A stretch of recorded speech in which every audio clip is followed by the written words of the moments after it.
There's a diagnosis in the psychology world that's called the intolerance of uncertainty. Do you have an intolerance of uncertainty? We're going to talk a little bit about this and a spiritual approach to overcoming this intolerance. So let's get started.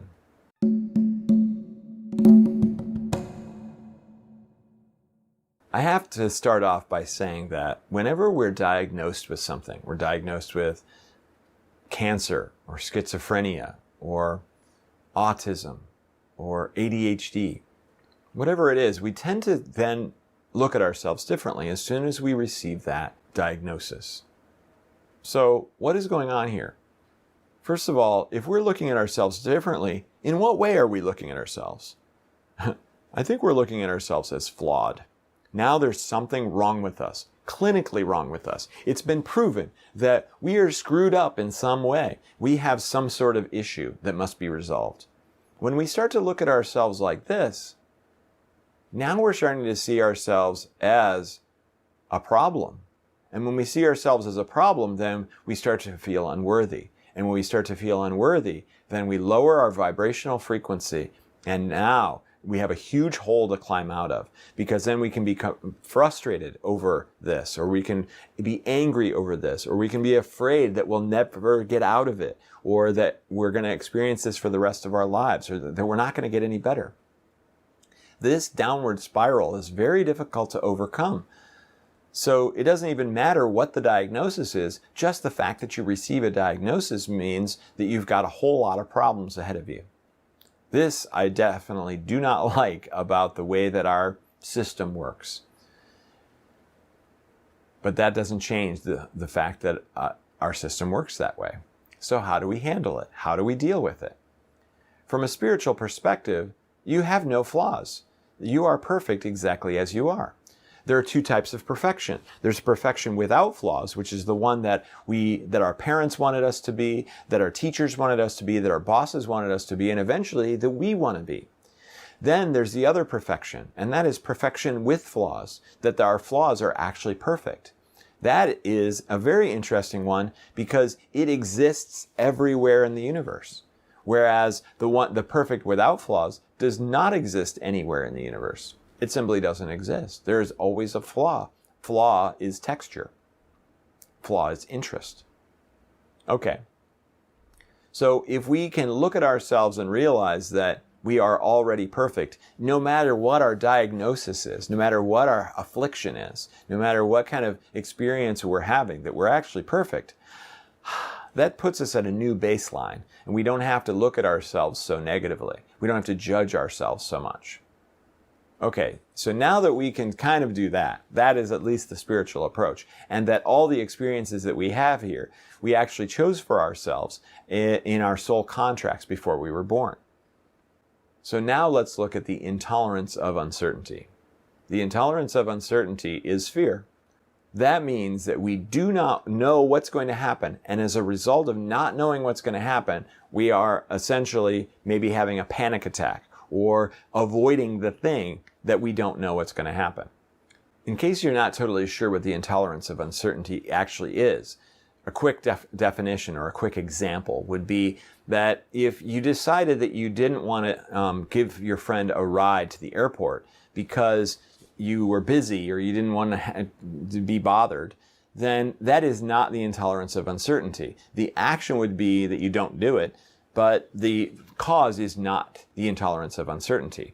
If, however, you decide not to do it because you're afraid of the car breaking down or the one of your tires going flat or something like that, or of running into someone or hitting another car or whatever, then that is the intolerance of uncertainty. Sure, you don't end up doing it, but the reason that you end up not doing it is more fear-based.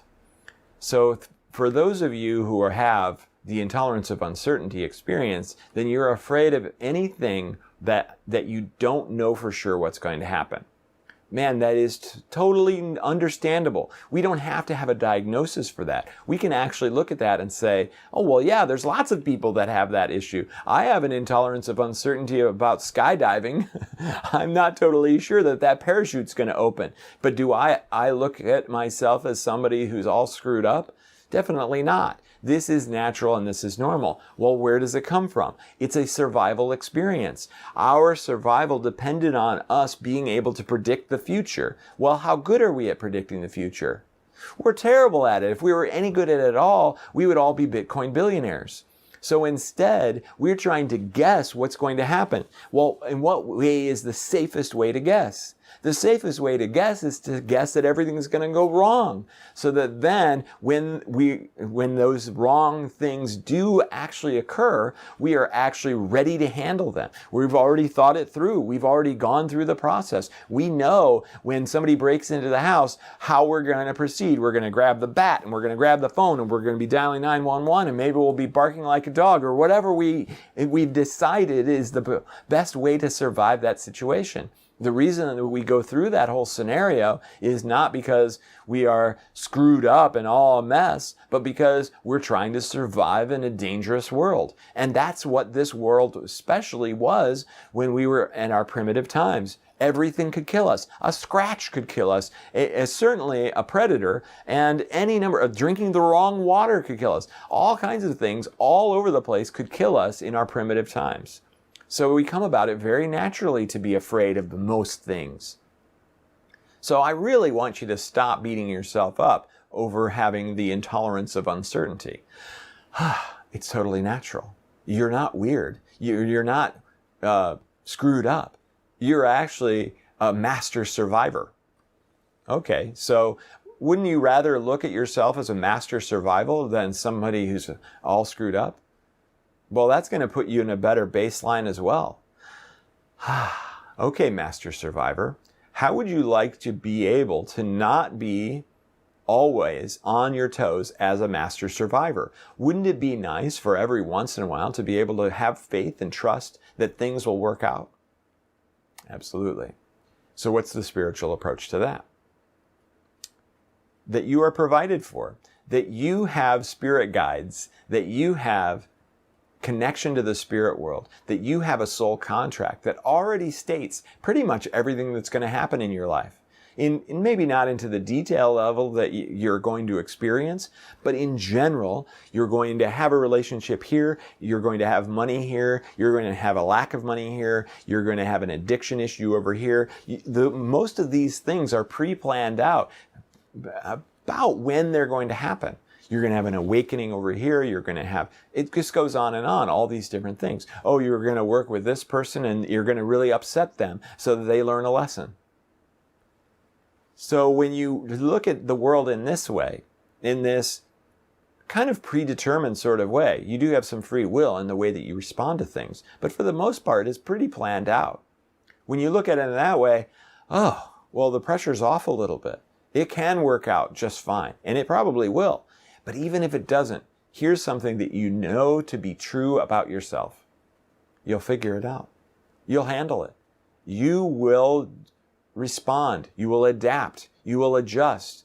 And probably, almost certainly, you will have a new and better experience because of it.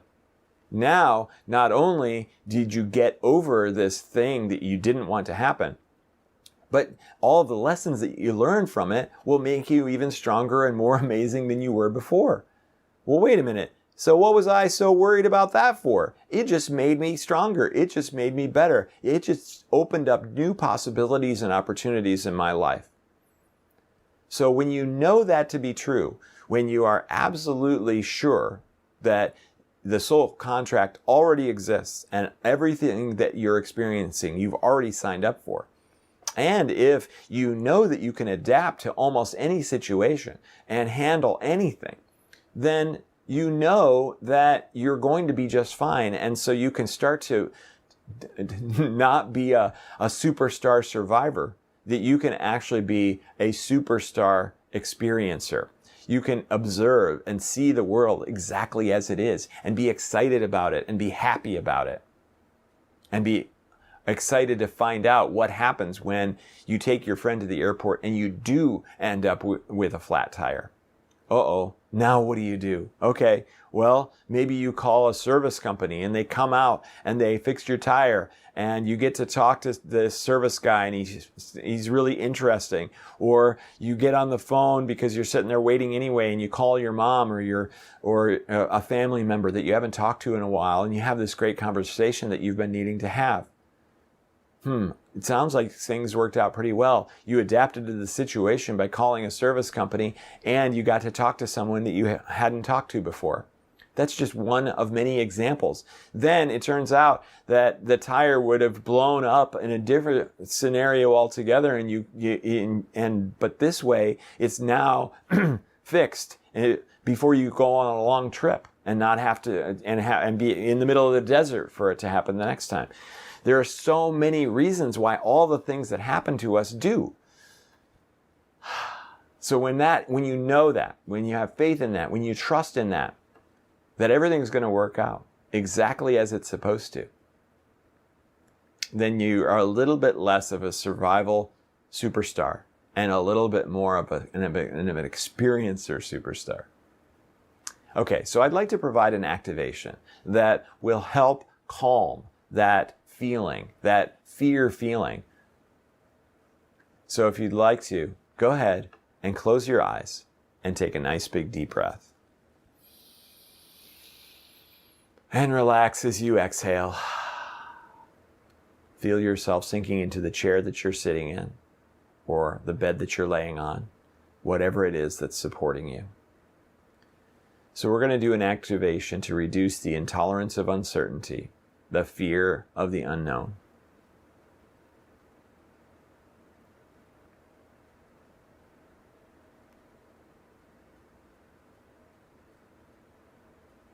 So the way my activations work is, I'm going to say breath in. And when I do, you're going to take a nice big deep breath, you're going to hold it at the top, and you're going to wait for me to make a loud explosive sound. And then you're going to exhale. So what we're going to do here is we're going to picture yourself as confident and as trusting and as an observer for everything that happens. You get to watch this movie that you are interacting with, that you are playing the main role in. And this movie, the more surprising things that happen in the movie, the better the movie is, the more interesting the movie is, the more compelling the movie is.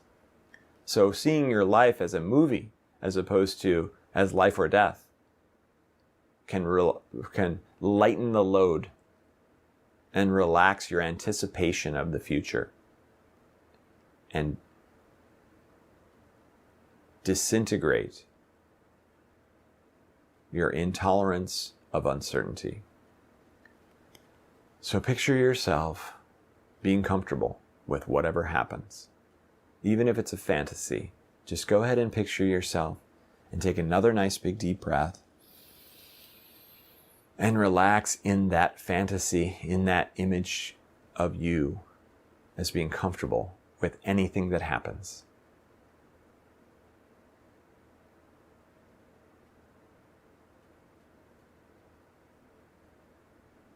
So we're going to reduce the experience of fear, especially fear of the unknown.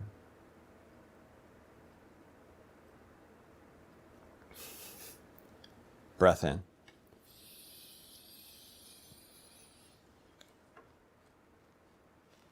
Oi! Good. Good. Okay. So when you're ready, you can open your eyes. Thank you so much for participating in that activation. I hope that it helped you. And notice how you feel right now. It often improves the immediate feeling of fear or the intolerance of uncertainty that you might be feeling right now. But always remember you can watch this again. The best way to use this video or to use that activation is while you're feeling the feeling, when you're like tense about this future experience that you're afraid of. Then listen to this activation again and watch as it changes your frequency. The beautiful thing about this is that every time you watch it, while you're experiencing that intolerance of uncertainty, then it will continue to reduce the feeling that you have each subsequent time you experience it. It's really powerful in that way because it's removing the negative signature from that experience. It's making it so that you don't have that adrenaline rush. It's making it so that your head is clearer. And every time you do it, you're retraining your body to tune in to a frequency of intolerance of uncertainty or fear of the unknown in a way that is less and less intense. So hopefully you remember this video and you use it again, because that's one of the biggest problems that people have actually, is that they forget that this tool exists. And in this case, it's completely free. If you'd like to check out some other activations, you can off of my website, and you can download them for free. Another fun one is nervousness. If you're nervous before you're about to do something important, or you're about to speak in front of an audience, or ask for a raise, or ask someone out on a date, you can do this activation in a very similar way. You do it right as you're experiencing the emotion. Then you can find a link to that in the description below and download your nervousness activation for free off of my website. There are many more activations on my website, and I also teach a program to help people remove negative entity attachments or remove curses or remove the depression or PTSD from your field and move on to a more beautiful, peaceful, and purposeful life. And you can learn more about that in the description below as well. So thank you again so much for participating in the activation and watching this video. I love you unconditionally. And if you could subscribe and like and comment on this video, it would help the YouTube algorithm spread this far and wide to help more and more people. So thank you again, and I'll see you in the next video.